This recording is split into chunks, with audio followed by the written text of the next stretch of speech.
94 সালে উমরাত ফুলতলি সাহ, আমি কলিয়ার সাহ, গৌরগুড়ি সাহ, উমরগুড়ি হুজুর, ক্যাম্পুরি হুজুর, তারপরে 11 জন আমরা আসলাম। জিদ্দা এয়ারপোর্ট নামছি, লামার বাদে কলিয়ার সামনে ফুলতলি সাহেবের কইলাম নামাজ আপনি বলতে হইব। সুবহানাল্লাহ, সুবহানাল্লাহ, নামাজ আপনি বলতে হইব। ফুলতলি সাহেব এটা বুঝি না, বড় ভাই সাহেব নামাজ বলি না, বুঝলেন? সেটা বল কলিয়ার সামনে বড় ভাই সাহেব নামাজ বলি না। কলিয়ার সাহেব কইলা আপনি হুকুম করলে আমি পড়াই। চিন্তা করো, হিন্দা বড় ভাই সাহেব আর ফুলতলি সাহেব কলিয়ার সাহেব কইলে আপনি হুকুম করলে আমার চকুর সামনে, আপনি হুকুম করলে পড়াইব।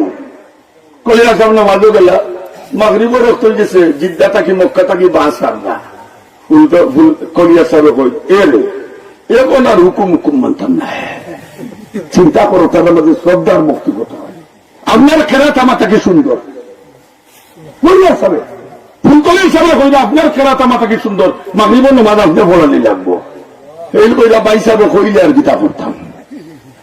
আমি তাই আর বালাগঞ্জ আগে কলিয়ার হজরত গাড়ি থেকে বলিয়া ওই যে মাঝখানে একবার অ্যাক্সিডেন্ট করলা, কলিয়ার হজরত অ্যাক্সিডেন্ট করে নিচ্ছে।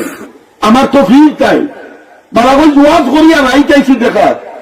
কলিয়ার সাহেব উঠিয়া কইলা তুমি তাই হোলাই যাইবি। ও আবার ফুলতলির সাহেব আইয়া আমার হোলাকে দেখছো। তোমরা মনে করো তো আমরা দরবার এটা ভুল ধারণা ভাঙ্গ। বায়ামপুরি সাহেব মোল্লা, বায়ামপুরি সাহেবের ইন্তেকালের বাদে সকল আগে ফুলতলির সাহেব আইসেন আতিয়া জকিগঞ্জ থেকে এখানে ও আসিল তাদের মধ্যে, আমরার মধ্যেও আছে।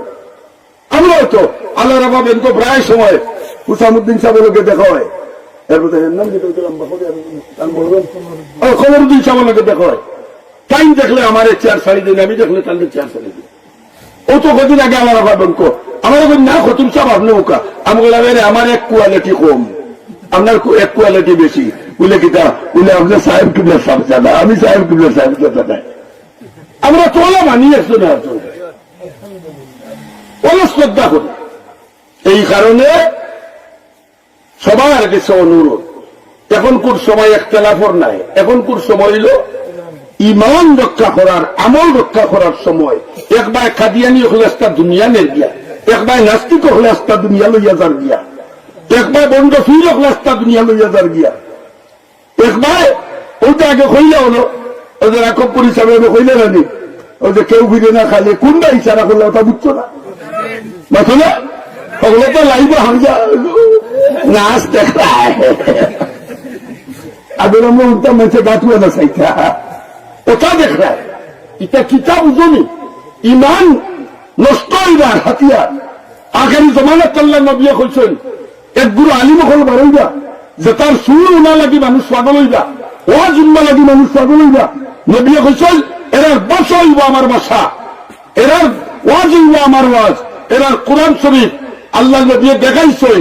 ও তখন ইবাই গেছে না, এর মধ্যে আল্লাহ নবী কইলা দুআতুনা আলা আবওয়াবি জাহান্নাম, এই আলিমগণ দুজগর দুয়ার বলেন বললা বললা তোমরা ডাকেন, এরা থেকে সাবধান থাকি।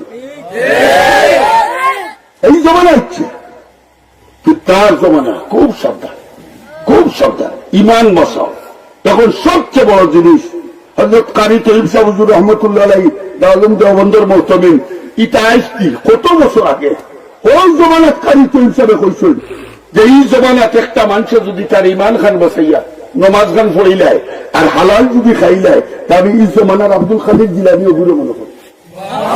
ওই জমানাত কবে